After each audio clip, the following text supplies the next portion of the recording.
हमरो के कुछ कहे दे, कुछ कहे दे।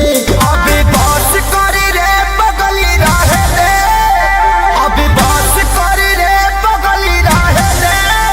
तोरे दिल मारी वो पहिले सहे दे, अभी बात करी रे। मुँह बंद कर हमरो के कुछ कहे दे, कुछ कहे दे।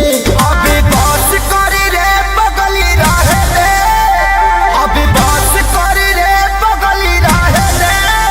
तोरे दिल मारी वो पहिले सहे दे, अभी बात करी रे। मुँह बंद कर हमरो के कुछ कहे दे, कुछ कहे